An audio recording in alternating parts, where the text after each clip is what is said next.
Good evening. My name is Ernest Hargett, the current president of the NAACP MOT chapter. On behalf of our organization, I extend a heartfelt welcome and thank you to each candidate and to all attendees for your participation. As the nation's oldest civil rights organization, we hope to learn the position of each candidate on those issues that are of significant concern to us. Those issues include gun violence, police accountability, voting rights, public education, and women's reproductive rights, to name a few. For all who are interested in learning more about our organization and even joining us in the pursuit of equal justice, a link to our website has been posted in the chat. The NAACP made contact and invited each of the candidates for state representative in the MOT area to address our most local legislative issues. For your information, District 8 candidates are incumbent Sharia Ray Moore, Democrat, and David Thomas, Republican. District 9 candidates are incumbent Kevin Hensley, Republican, and Terrell Williams, Democrat. Finally, District 27 candidates are incumbent Eric Morrison, Democrat, and John Marino, Republican. Tonight, in response, we have with us Representative Eric Morrison and candidates David Thomas and Terrell Williams. Now, let me introduce our moderator for tonight's candidate forum, Mr. Jamal Phillips. Thank you all. Mr. Phillips. Thank you, Ernest, for the introduction. Welcome all to the 2022 Candidates Forum. I am your moderator, Jamal Phillips. Before we get the show on the road, there are some rules that I would like to announce just to kind of lay the land. First, let's all just be respectful of each other and myself. Please, let's adhere to the time constraints. Each person will receive a 60-second and 30-second warning. And also there will be no interruptions. Please just all, go on mute while each candidate is talking. Next, let's kind of talk about how we will facilitate this forum. This forum will be broken out into 3 segments. The first segment will allow each candidate to present themselves and their campaign platforms. Each candidate will be allowed up to 3 minutes to respond to each question. Part 2 will be the Q&A segment, which will allow each candidate to answer questions posed by myself. The questions were formulated from the NAACP, MOT branch, and the Divine 9 local chapter representatives. There will be about 6 to 8 questions per candidate, and each candidate will have the opportunity to answer the same question as the other candidate. Each candidate will be allowed up to 2 minutes to answer each question. Lastly, each candidate will provide closing remarks at the end of the forum. Each candidate will be allowed 3 minutes for the closing remarks. All right, so to kick it off, let's start off with introductions. State Representative Eric Morrison, would you like to go first? Sure, thank you. And thank you everyone for attending tonight, and thank you to the NAACP MOT branch for putting on this event. I think events like this are really important so the community can hear from candidates. So just real quick about me, I've lived in Delaware my whole life. I grew up downstate in a little town called Bridgeville, and then I graduated from the UD Honors Program. I have worked in as an educator and also in Medicare, Medicaid, and other state health programs. And I currently work in human resources. I've been very active in a number of nonprofits over the years, including leadership and volunteer and fundraising roles. And about 5 or 6 years ago, I became very active in local and state politics. And I never thought I would, but I decided to run for office. And happily, I was elected in 2020. And it's been really my pleasure and my honor and privilege to represent the wonderful residents of the 27th District, which is in the Newark, Bear, Glasgow area, but also now with redistricting, we dipped into Middletown a little bit. I have about 3,000 folks in Middletown, and I'm certainly happy to have all of them. And it's been great getting out, knocking doors, and getting to meet those folks. So thank you for having me tonight. Thank you. State Representative Eric Morrison. Next, candidate David Thomas. Hello, my name is Dave Thomas.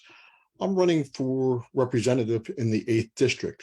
That's pretty much the district, all of Middletown, pretty much west of Route 1 to the Maryland line, all the way up almost to the canal. As Representative Morrison said, he has a little bit of that area, but for the most part, it goes almost to the canal. Just to tell you a little bit about myself, I grew up in North Jersey as a child. And, I'm proud to say my mom was an executive member of the Newark NAACP many years ago. So I'm excited to be here.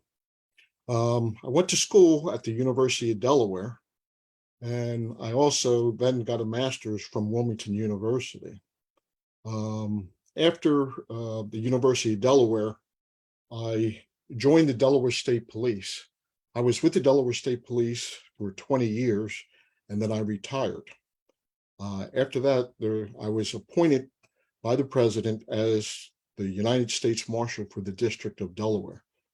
This was a great opportunity for me to do many things, including the Fugitive Safe Surrender Program, where I allowed many people who had outstanding warrants to turn themselves in to a church in Wilmington. After that, I was the executive director of the New Jersey State Parole Board. And yes, I did travel from Middletown, Delaware to Trenton every day. And a couple things that I would like to highlight is I have been a volunteer fireman. I also have ridden the ambulance numerous times for the last 30 some odd years. And currently, I am a volunteer high school golf coach at Middletown High School. Thank you. Thank you, David Thompson. Next, we have candidate Terrell Williams.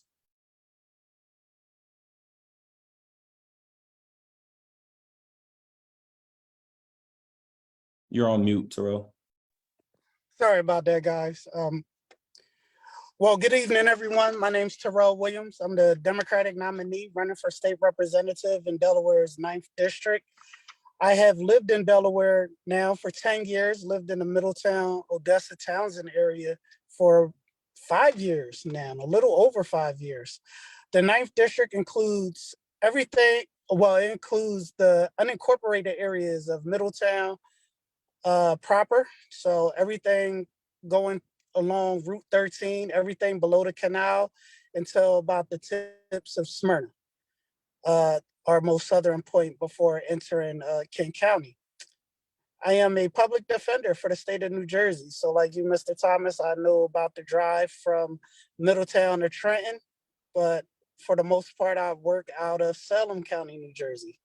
I'm also a college professor. I teach in Drexel Law School. I teach at the Lincoln University, HBCU, and I also teach part-time at Delaware County Community College, all political science classes and one intro to law class.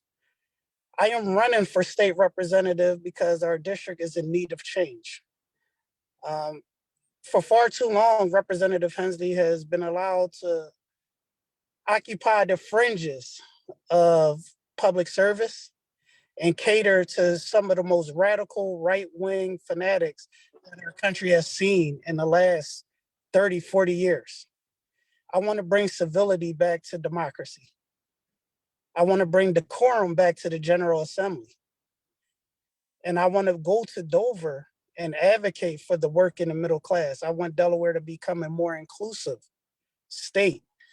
And for that to happen, we have to have rational— 60 seconds. With that being said, I would like to thank the NAACP MOT chapter for holding this forum, for holding this medium, allowing us the opportunity to share our platforms, our candidacy, and get to know the community a little bit better. Thank you, guys. Awesome. Thank you to the candidates for your introductions. Now we're going to transition to the Q&A portion. Just to kind of reiterate, you guys will receive about 6 to 8 questions. A portion of them will be pre-selected on my end, and then the other portion will come from the audience. Ben Youssef or Lisa, please keep me honest and let me know once we have some questions from the audience, and I'll be happy to, you can, share the question from there, okay? First question, I'll start off with candidate David Thompson. We're gonna start off with gun violence. In your legislative capacity, how would you address the increased gun violence here in the MOT area? Well, the most important thing is people who are repeat offenders, you need to put them away so they cannot go out and reoffend.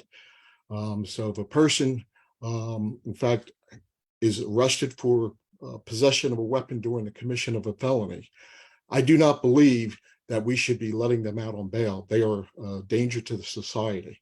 I believe that they should be incarcerated. And, right now, what we're seeing in the state is, I believe it's 90% of the gun crimes or the gun arrests in the state of Delaware are being dropped by the Attorney General. That's not acceptable. Thank you, David. Next, Eric Morrison, if you need me to repeat the question. The question is, in your legislative capacity, how would you address the increased gun violence here in the MOT area? Let me say first that I'm proud to have co-sponsored, I believe, all of the bills in the gun package that we passed towards the end of this legislative session. Those were very important bills and very long overdue. I am a firm believer that we have to get the permit to purchase bill across the finish line. That is something that has been held up, and that is something that will specifically address the issue of handguns on our streets. And that's very important. We cannot just continue to address, weapons that are used in mass shootings and things of that nature. We have to address handguns. We have a major issue in this nation with how easy it is for folks to get their hands on guns, the number of guns in America, and also just simply our gun culture. There are more guns in America than there are Americans. We also have to address, and we are addressing mental health issues, because when you combine the easy ability to get a weapon, a deadly weapon, with someone with mental health issues, that's a dangerous combination. So we have to make sure that we are getting people the mental health help they need. And that is something that is key to this crisis as well. Thank you, Eric. Lastly, Terrell. Wow. Loaded question to start off with, but I'll get right to it. Guys, we have to stop triaging gun violence in America. No more anecdotal remedies. If we want to fix gun violence in Delaware, then we're going to have to start really looking at the amount of guns that we have in Delaware. We're going to have to really begin to limit the amount of guns. So what does that look like? We can no longer allow people to inherit guns from family members. No more. People are going to have to apply to be able to be licensed for guns. Gun violence is out of control. People are being killed for trivial, anecdotal incidents. We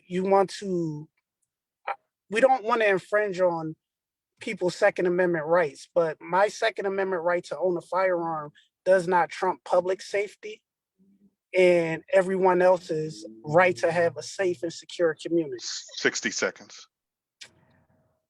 As a gun safe candidate endorsed by Moms Demand Action in every town, USA, look, we're going to have to get real serious about gun violence, and I think it's going to take some compromise on both sides. We're going to need individuals really to one, limit the access that people have to guns, and we're going to have to fix our registries that 30 allow seconds. who have been convicted of crimes to no longer access guns, and those experiencing mental health emergencies to not be able to get guns. Thank you. Thank you, Terrell. Before I move on to the next question, I just want to reiterate each question. Each candidate is given 2 minutes to answer. And also, I will sporadically, choose who answers the question first. So the same person isn't answering the question first at the same time. Okay. Next, let's move on to voting. Okay. On October 7th, the Delaware Supreme Court ruled that the state's new vote by mail and same day voter registration laws were not in compliance with the Delaware Constitution. Do you agree with the court? Why or why not? And how can you amend the Constitution to allow vote by mail and same day voter registration? Eric, would you like to kick us off? Sure, I'm happy to. I co-sponsored both of those bills, and I think they were very good bills. I am in support of anything that makes it easier for anyone to vote. I also introduced legislation this past session to require employers to offer paid time off for voting, which is required, I believe, in 33 other states. In terms of what the courts decided, I mean, I don't know if it's up to me per se to say they decided correctly or incorrectly. I was very disappointed in what was decided. But what I'm even more disappointed in, for example, is in terms of changing the state constitution. I don't know who all knows on this call, but in order to change something in the state constitution, you have to pass the bill during 2 consecutive legislative sessions. Last legislative session, we were able to pass the bill to amend the state constitution for permanent mail-in ballot voting. We needed a few Republicans on 60 board seconds. to have the correct majority to do that.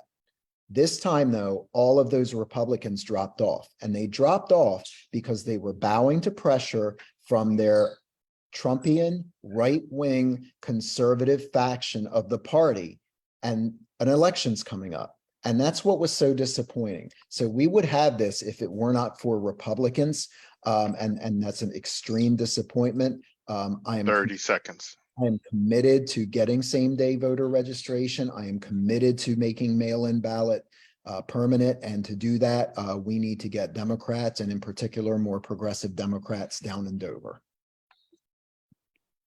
Thank you. David Thompson, I'll repeat the question for you. I know it's pretty long, kind of long.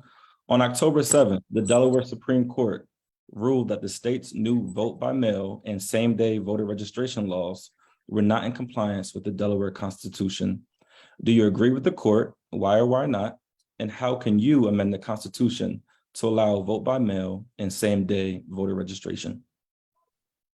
Okay. Number one, I don't know enough about, the law and what the Supreme Court said. My understanding, it was a unanimous vote with the Supreme Court. So I think, it'd be pretty difficult for me not to agree with what the Delaware Supreme Court said. I would have to, look at, different things, if we would allow, mail-in ballots and, make sure that it is safe and secure. That's it. Thank you, David. Terrell, you need me to repeat the question? Oh, no, I got it. Democracy works better when more people vote, flat out. I support same-day voter registration. I support vote by mail. Vote by mail, same-day voter registration allows for everyday Delawareans who work non-traditional work hours, who have a disability, who are not able to make it to the polls on a particular day and time to participate in our democracy. Why in the world would anybody want to limit people's participation in democracy? Behooves me. But here we are. I, like Representative Morris, I disagree with Delaware Supreme Court's take on it in justification.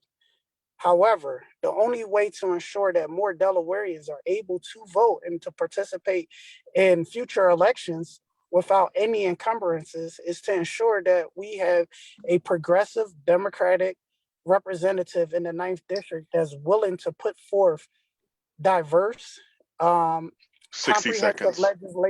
comprehensive legislation that allows more 9th district members, allows more Delawareans to participate in the voting process. Right now, when we limit the amount of people who can vote That's censors. That's a form of Jim Crow style oppression. We don't want to silence people's voices. We want to encourage them to participate. If the Republican Party had a more 30 seconds. diverse platform, more people will vote for them. That's all I have. Thank you. Thank you all. I'm going to have one other question, and then we're going to take a pause, and I'll see if there are any questions from the audience.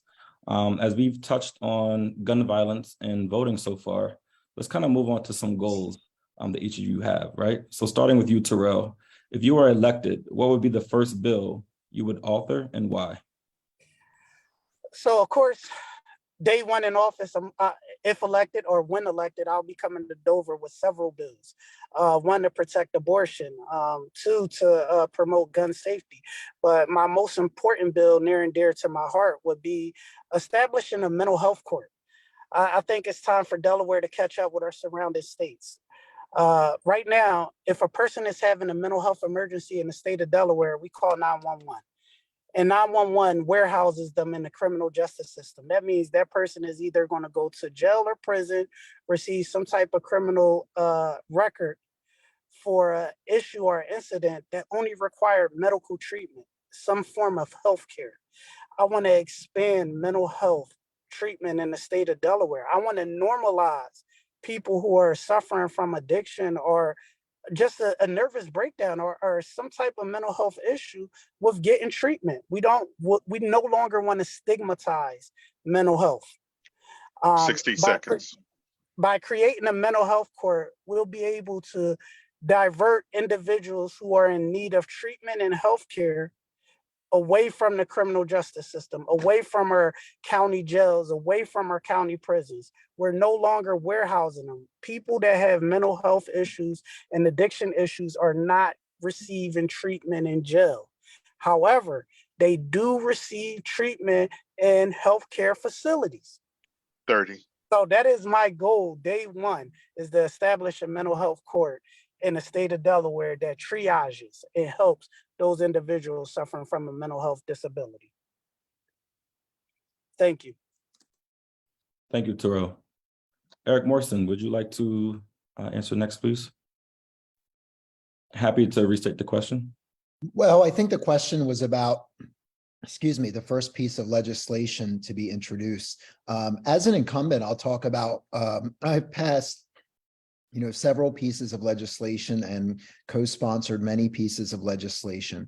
But one piece of legislation I've been working on for almost 2 years, and it's a big lift, is a bill that requires all employees in the state of Delaware to receive paid sick time and paid safety leave time. Safety leave time is where you can use your paid sick time for reasons related to domestic violence. So in other words, receiving counseling for it, getting police reports to document it. You can even use it for moving to get out of the situation. So every modern nation in the world guarantees paid sick time to its workers. In fact, 148 nations around the world 60 seconds. Guarantee that. America does not. 15 states have taken up the gauntlet and moved in a bold way to guarantee paid sick time to workers.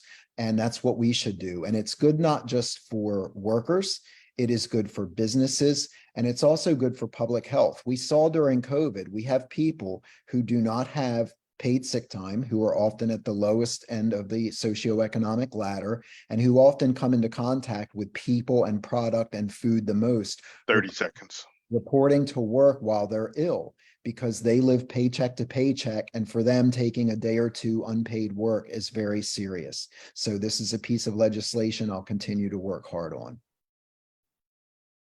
Thank you, Eric. David Thompson? Yes, I believe one of the important things that has gone really, what's the proper way to say, is the funding for the volunteer fire service. Right now, we have a terrible problem where we have a lot of these volunteer fire companies and ambulances, and they are not able to support themselves. I know there's been a couple different ways to fund them. For instance, on ambulance calls, they're charging, but the Medicare is only paying at $50 when it's costing about $150. I think there needs to be a steady stream, a constant stream. So you do have the volunteer fire service respond. In Delaware, there's only one paid fire service, and that's in the city of Wilmington. Everybody else is a volunteer fire company. And all these volunteer fire companies, there's not a lot of volunteers anymore, so they are paying people to become, the volunteer members. And a lot of these volunteer fire companies are 60 seconds. I'm not going to say are broke, but they are really feeling the pinch of trying to protect the people. One of the other things that I really would like to do is I believe that Delaware 301 or US 301, that toll, if you get on 299 to go to 30 Maryland, seconds. you go 2 miles and you have to pay $4. That is highway robbery. I believe that is ridiculous. So what happens? Nobody uses it. They go around Warwick. I just think that is wrong, and we need to change that. All right. Thank you all for your responses so far to my questions. I want to take a pause and see if our community, family and friends in Delaware have any questions for the candidates. Lisa or Ben Yusuf, can you let me know if there are any questions raised from the audience?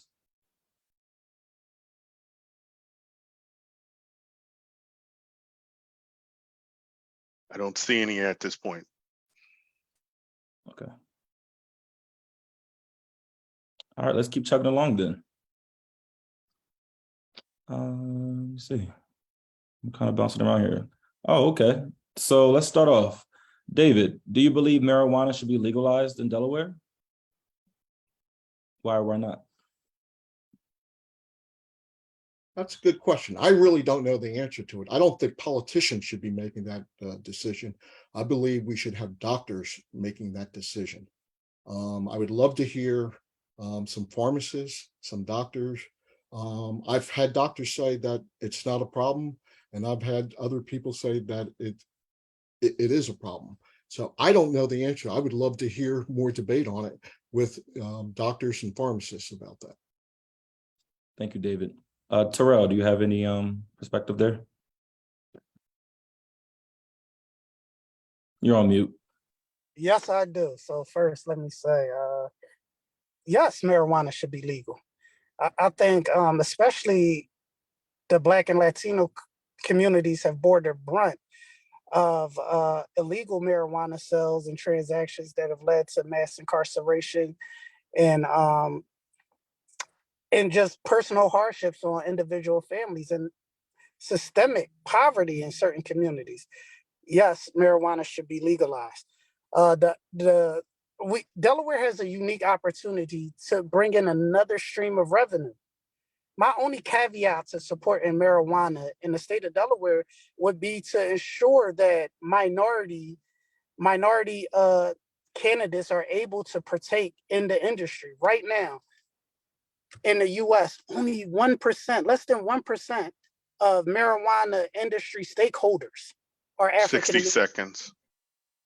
If Delaware is going to approve marijuana legislation, and it's going to happen, people, I want to ensure that those communities that were disenfranchised, those communities that were most impacted by the war on drugs, have an opportunity to partake in the profit of the marijuana industry. I'll leave. Thank you, Terrell. Eric? I am extremely passionate about cannabis legalization. And as an activist, before I was in office, it was something I worked on. And I've worked with the bill sponsor somewhat on the bill itself. And this past year, I spoke at a rally outside Legislative Hall in favor of overriding Governor Carney's veto, which was an extreme disappointment, especially given that the majority of Delawareans favor cannabis legalization, and certainly the overwhelming majority of Democrats. Let's be frank, cannabis, if we know our history, cannabis prohibition started out of pure racism against Black Americans and against Mexican immigrants who had been brought over here to work. That is the history of cannabis in America, and it still extends today. We are seeing actually more cannabis arrests now than we were before we decriminalized a certain amount for personal usage here in Delaware. And the overwhelming majority of those folks being arrested are Black men, especially young Black men. 60 seconds. Our cannabis policy, our failed, ridiculous war on drugs have absolutely devastated communities of color in America. Cannabis has many benefits, medical and otherwise, and the issue is people are already using cannabis. We have not seen in any states where cannabis has been legalized this massive uptick in the amount of people using it. People are using it now. It's 30. just, we should not be sending people to jail for smoking cannabis. And when you look at the people who are arrested for smoking or possessing cannabis, we know who those people are, and those people generally do not look like me, and that needs to end. Thank you, Eric. I want to move on to a popular topic today, abortion rights. I know, Terrell, you kind of mentioned this, I brought this up earlier. I'm going to provide a quick summary and then I'll provide the question. Abortion is legal in Delaware. However, abortion is restricted in Delaware and other states. Right now, abortion is legal in Delaware until viability, which is the stage of pregnancy when a fetus has developed enough that it is able to survive outside the uterus with medical help. So the question is, would you continue to vote for reproductive rights as written and why? I would like to hear your side, Eric. You can start off.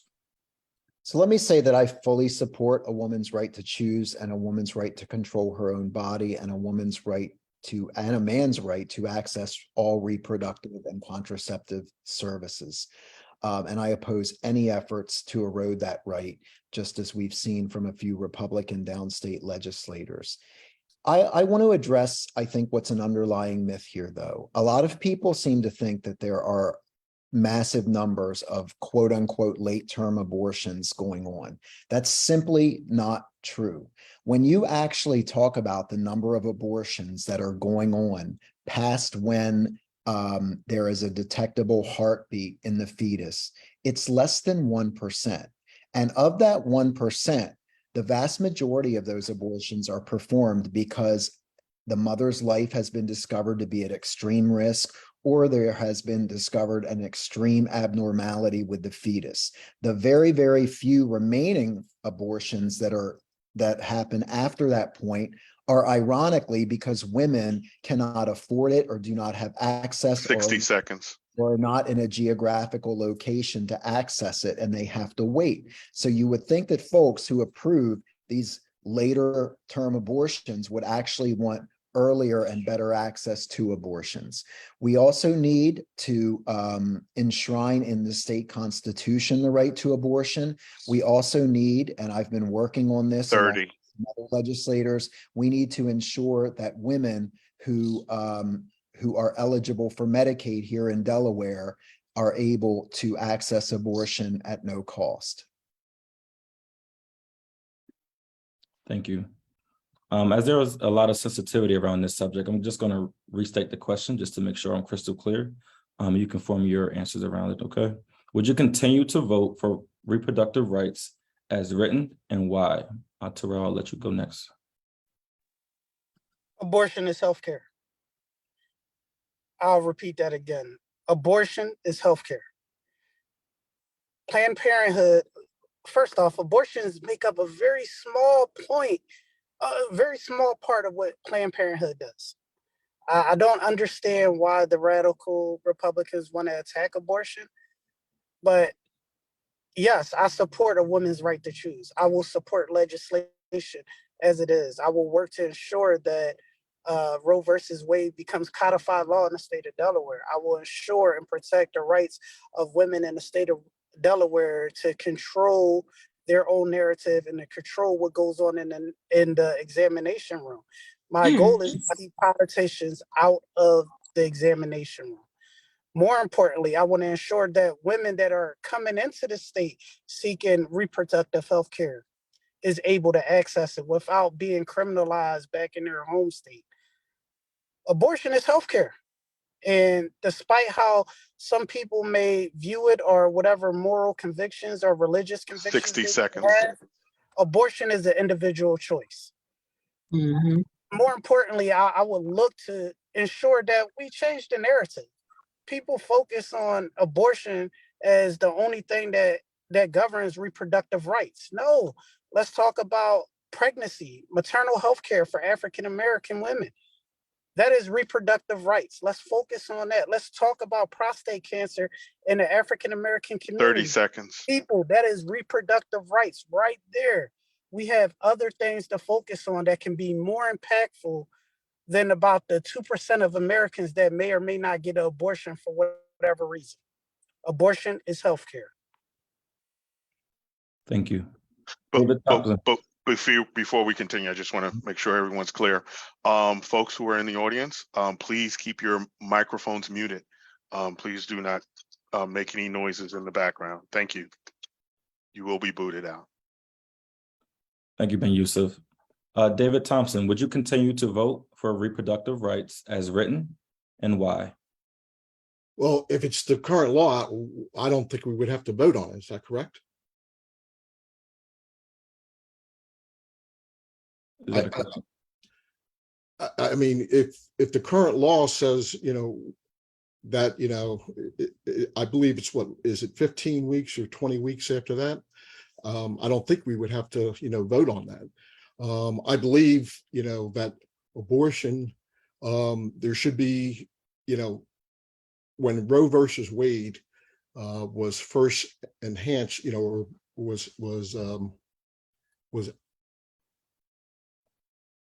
out there, it should be rare and it should be in the first trimester.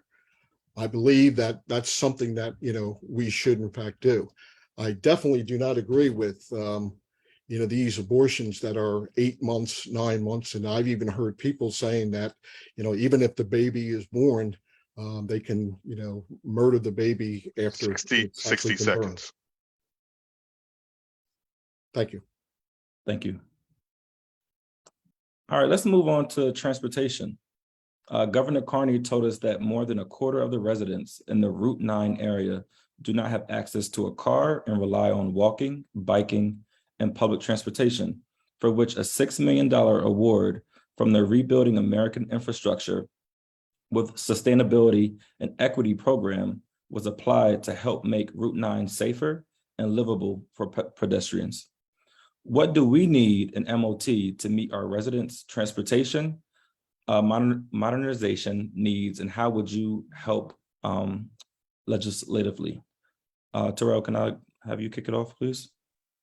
Sure. Another one of my pet projects when I am elected. We have to improve public transportation in the state of Delaware. As Delaware's population, last time I checked, was around 950,000 Delawareans, give or take a few thousand. By the time the 2030 census come around, we'll be over 1 million people. My district in particular is the fastest growing, largest representative district in the state of Delaware. What does that tell me? The average Delawarean in my district has 2.5 cars. We don't want 2.5 cars per household on Delaware roadways. So one, we're going to have to invest in DART. We're going to have to improve public transportation for everyday Delawareans and also for those Delawareans that depend on paratransit. Next, we're going to have to start thinking outside the box. And I think it's time for Delaware to build a light rail system that connects northern Delaware with southern Delaware. So we can start in Wilmington and go all the way down to Rehoboth if need be. We have the land. 60 seconds. We have the land, we have the infrastructure. If we build a light rail system along the Route 1 corridor, we will ease the congestion, especially during beach season, along Delaware's 3 major routes. A light rail system would allow us to connect with other states' major regional transportation systems such as SEPTA and MARC. 30. If we are able to connect the public transit systems that would allow Amtrak to be that high-speed, super fast transit line, national transportation service we desired and thought of back in the 1970s. Thank you. Thank you, Terrell. David Thompson, would you like to touch on what do we need in the MOT area to meet our residents' transportation modernization needs, and how would you help? Well, I believe that we definitely need some better bus systems to go not just towards the Wilmington area. I know they have a spoken hub that allows you to go up to the mid-county and then go to different places like that. But I believe that we could actually use a little bit more transportation that goes directly to Newark, a little bit more that goes to other parts of the state, not because as you know, Middletown is just growing leaps and bounds. Within the next census, Middletown will be the third largest city. And by the way, I believe it was in today's paper, Middletown census is over 1 million people at this time. Thank you. Thank you, Dave. Eric Morrison. I want to echo a lot of what Terrell said. I think Terrell really took a lot of words out of my mouth and did a great job with that. A lot of people say, people don't use public transportation. And it's a catch-22. It's a very circular argument. More people don't use public transportation because it's simply not there, especially in Delaware. We absolutely have to invest in it. We have to invest, I agree, in technologies that nations around the world especially have had for years and decades in many places. It's not hard. It's about having the political will to do it. It's about having people in Dover who are willing to stand up and fight for it. The same thing when we talk about electric cars and getting away from fossil fuels. These are all goals that we can accomplish. They've been accomplished in other cities and states and nations. We can do that too.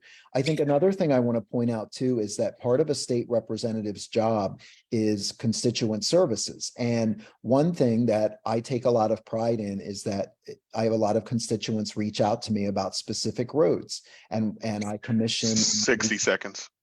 In many cases, I commission a speed and traffic study, and DelDOT comes out, and over a course of weeks, they look at that road, they look at accidents, they look at bicyclists, they look at pedestrians, and they make recommendations to make the roads safer and better for everyone. And we get those recommendations implemented. So we have to look at this from a larger level in Dover with legislation, and also as state representatives, you have to look at it as more of a centralized local issue in terms of 30.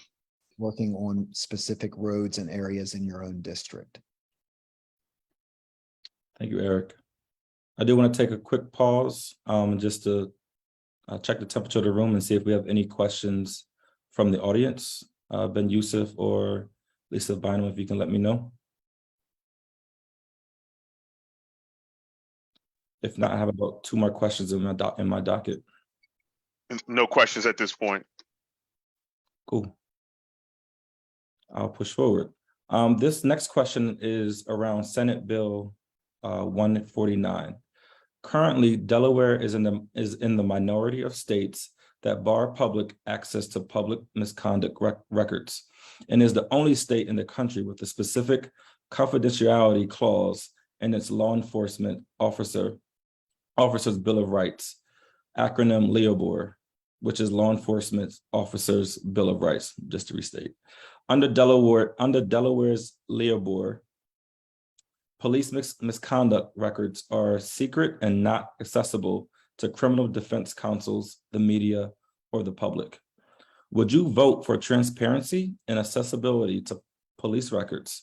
Would you vote in favor of Senate Bill 149? David Thompson, I'll let you kick us off. I don't know exactly what Senate Bill 149 says. There are some things that would be acceptable. I believe when we say that there are other states that allow certain things, I believe a lot of the states have only if the misconduct is actually substantiated.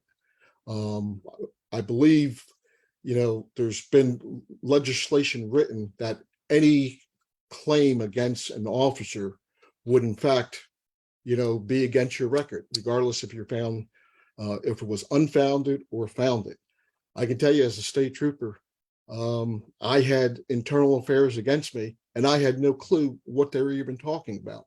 And, when the investigation happened, it was found that no, it didn't happen. And then, the person claimed that, yeah, we didn't like the fact that 60 this person seconds. was being arrested, so we made a claim against you. So why should that be against, the officer when it's unfounded? Thank you. Thank you, David. Eric, just to restate the question, would you vote for transparency and accessibility to police records? Would you vote in favor of Senate Bill 149? Absolutely. And I was one of the prime sponsors listed on Senate Bill 149. We have a very serious issue in this nation, and Delaware is not exempt from that issue of systemic racism within law enforcement and systemic abuse of power by members of law enforcement. And that's often misconstrued to mean every cop's a bad cop. People need to understand what the term systemic means. When I have, during my campaigns, we have knocked on over 13,000 doors and made over 15,000 phone calls. And I did a lot of those myself. And time and again, I have heard horror stories from Black residents who are courageous enough to share their stories with me about encounters they've had with law enforcement. We absolutely need more transparency when it comes to law enforcement. If I have police walking around my neighborhood carrying a deadly weapon, 60 seconds. I absolutely deserve to know if they have a history of excessive use of force or even unsubstantiated claims against them. If someone has 9 unsubstantiated claims in 3 years, where there's smoke, there's fire. So there's a lot we need to do in terms of Leobor. In Delaware, we are unfortunately the state that has the absolute least accountability and 30. transparency for police officers. This is what the community wants. This is what will actually make not just everyday people safer, but law enforcement officers safer, because by doing this, people will have more faith that law enforcement officers are being fair and just. Thank you. Terrell, would you vote for transparency and accessibility for police records? Would you vote in favor of Senate Bill 149? Yes, unequivocally.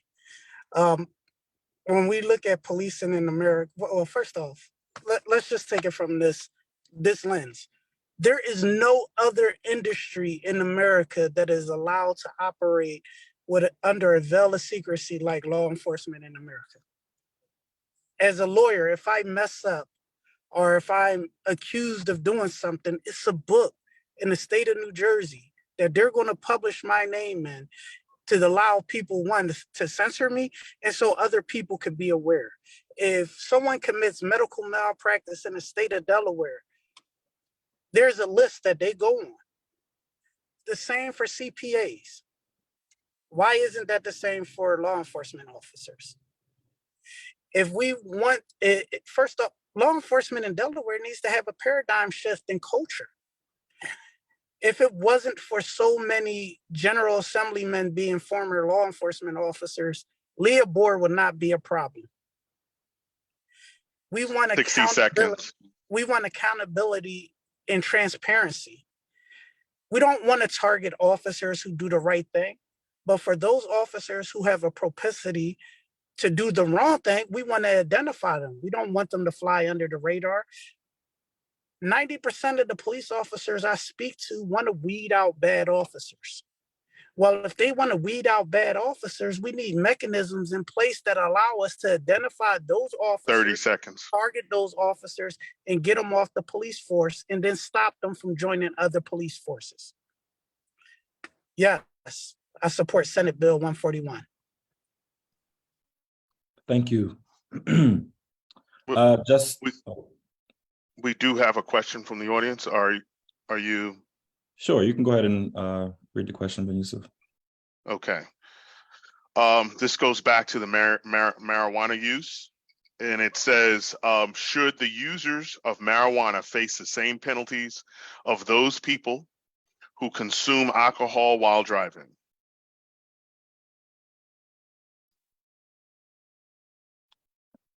I'll let Eric kick it off. You're on mute. Yeah, thank you. So if I'm correct, the person is asking, should individuals who are operating a motor vehicle under cannabis impairment face the same consequences as someone who is operating vehicle under alcohol impairment? Is that correct?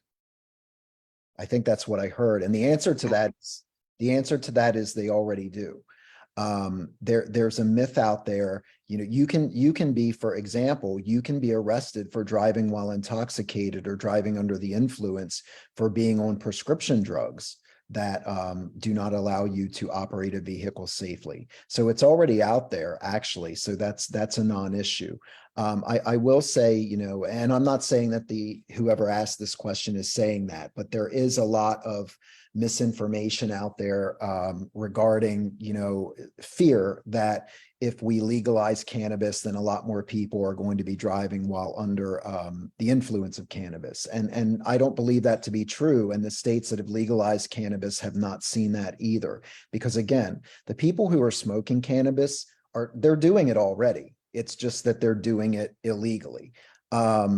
So we're not going to see a massive amount of people run out tomorrow if we legalize 60 seconds and start using cannabis. So it's a non-issue to think that we're going to see a lot more impaired drivers. And ironically, and I've done a lot of reading and studying on cannabis legalization surrounding issues for about 6 years now. When you actually look at studies of people who are driving under the influence of cannabis, it is nowhere near as bad as when someone is driving under the influence of alcohol. It's actually very much equal to someone who is driving when they're too tired. 30. And in one major study, they actually found that there was no difference between someone driving under the influence of cannabis and someone driving, period. So, you know, there are a lot of issues and misconceptions to unpack around that. But we already have rules in place where, yes, people are held accountable equally if they're driving under the influence of cannabis. Thank you, Eric. Terrell, did you have anything to touch on there? I'm actually going to pass because I'm walking into my baseball game. So I want to thank you guys for giving me the opportunity to participate in tonight's forum. Thank you, NAACP, MOT chapter. Thank you, 9th District. Thank you, Eric Morris. And thank you, Dave Thomas, for also participating in this discussion. Guys, thank you. Go Phillies. I'll let y'all know how it turns out. Thank you, Terrell. Enjoy the game. David Thompson, did you have anything to touch on? Well, I think, you know, Representative Morris, he already said that if you can already be charged with driving under the influence, or driving while intoxicated with any type of drug, it doesn't have to be just alcohol. It can be marijuana, could be, you know, cocaine, could be any type of drug. So I believe it already is law. And maybe the person was asking, would it be legal to, you know, could they be charged for, I guess, smoking a joint while driving? I don't think that is a law right now, but I mean, that's something that, you know, we would have to look at to see in other states, is this a problem? Thank you. I know Terrell has dropped. I don't have any further questions. So now we'll move on to the final segment of just final remarks. So I'm going to give you each, Eric and David, just 3 minutes to, you know, state any final remarks in closing. Then I'll pass it over to you, Ernest. Eric, I'll let you kick it off. Thank you. Well, again, I want to thank everyone who's watching tonight, and I want to thank the NAACP MOT branch for organizing this. It has truly been my pleasure and my honor to serve and represent the residents of the 27th district the past 2 years. And it's very exciting to be now. It includes 3,000 residents of Middletown, and it's been great getting out, knocking doors, getting to know those folks. You know, I'm a straight shooter, and I will always tell people where I stand on the issues. And I am proud of my excellence for reputation and constituent services. And I'm also proud of what I've done in Dover. And what I've done in Dover is I have fought for everyday hardworking Delawareans and our most vulnerable. And that includes seniors, minorities, that includes veterans, individuals with disabilities, children with special needs. I'm very proud of the fact that I do not bow down to special interests. I'm proud of the fact that I do not take money from a whole lot of entities. In fact, this year so far, 93% of our contributions have come from individual donors, everyday folks. And I'm proud of the legislation I've introduced and fought for, much of it surrounding the education space and also the labor space and criminal justice space. Those are 3 areas I'm especially passionate about. And I look forward to continuing to serve Delawareans, to continuing to serve my constituents, the wonderful constituents in the 27th district. And again, I'm very excited that my district has grown and now reaches into part of Middletown. Thank you, Eric. David, I'll let you complete with your final remarks. Okay, there's a couple things. I believe, you know, one of the most important things government should do is public safety. As I touched on earlier, I believe that the fire service is in desperate need of financial backing. Actually, a better stream of financial backing, a steady stream. Because right now it's, you know, there's grant and aid that's given to the fire companies, and then based on traffic tickets, you know, they get a certain amount of that. I think we really need to put money towards these volunteer fire services and make sure when we call 911 for an ambulance or for a fire truck, they will in fact respond. I believe with my experience, as you know, I've served all different aspects in the criminal justice system. I served as a state trooper, as the U.S. Marshal. You work with the courts, as well as you deal with, and it's with the federal system, but with federal prisoners. And then, you know, my current job right now is I work for the Department of Corrections, and as well as executive director of the state parole board, getting people to come out of and transition out of prison and go to, you know, live a, you know, a productive life.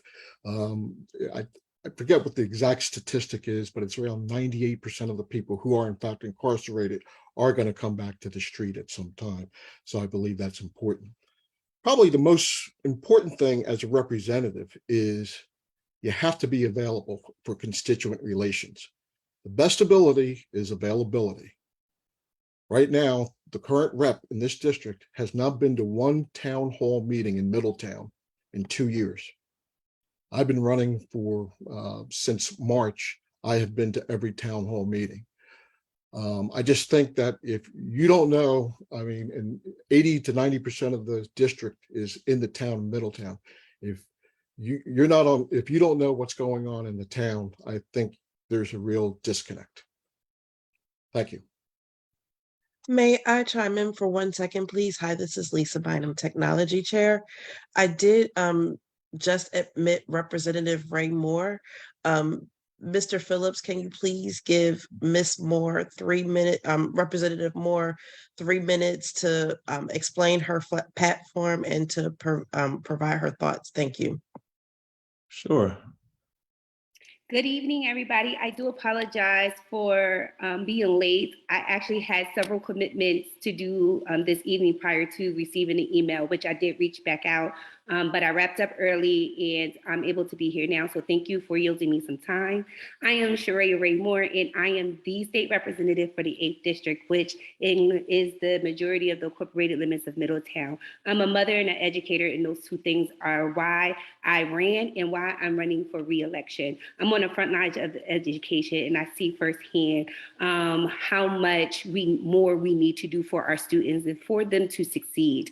I'm very proud of the things that that I have done in my first term. There's a lot of still projects that I would love to see me pick up back after re-election. I also am, like I said, I'm part of Middletown community. I am a local graduate. I was just at Middletown High School today where I was able to see some of my old teachers as well.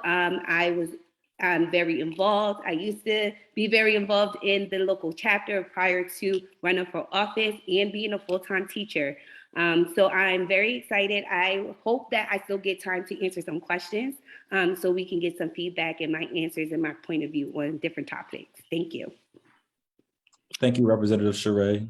Lisa or Ben Youssef, please let me know how to conduct with questions, or I know we were concluding. Yeah, I mean, at this point, we are concluding. I mean, I really do appreciate Representative Moore getting on at this point in time, but just in fairness to the rest of the candidates, we are concluding at this point. Okay.